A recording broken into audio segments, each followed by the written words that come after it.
This is a quick post for the internal auditors out there in my network. Having spent a week doing literally nothing but sample testing, I was thinking about the value of sample testing itself as a technique for isolating control weaknesses or failures.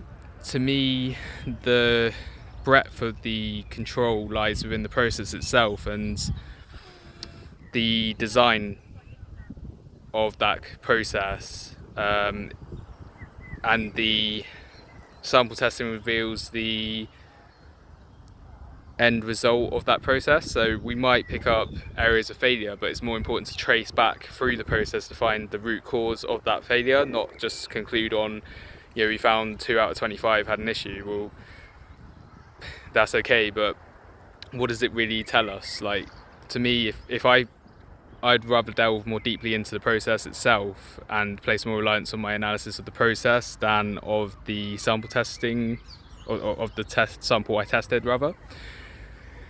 And to me, if I can identify an issue with the process that will inevitably result in control weaknesses and control failures, then I would leave it at that, and I don't see the point in doing sample testing. I see the point in maybe doing a very limited sample.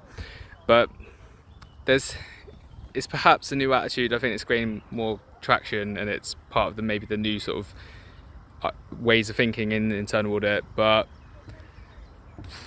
some people, I think, do still want to do sample testing. I've heard a lot of horror stories, maybe more so in external audit, where people are testing hundreds and hundreds of financial transactions, and it has to all be checked. And that's fine, that's one thing, perhaps that's necessary, but in my experience, I really think I'd much rather explore root cause analysis techniques and understand process failures as opposed to sample testing and identifying issues and reporting that that we found a sample of errors.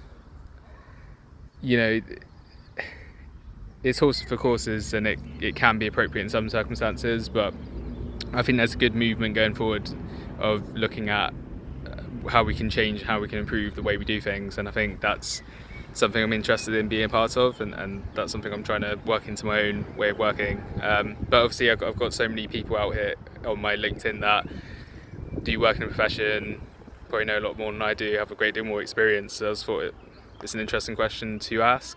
I'm also going to attach a link to a really good article on root cause analysis, which I found fantastically helpful, and also another article that sort of linked to that, which is recently published, which is by Richard Chambers himself, the president of the IIA. It's called The Fallacy of Follow-up Audits. So the idea that you should only you should try and achieve a state where your internal audit team is only ever reporting one finding once, so it gets resolved. There's no follow-up to do, and there's no follow-up process, no checking in on people, and that doesn't happen because you isolate the root cause and you resolve it, and that issue ceases to exist.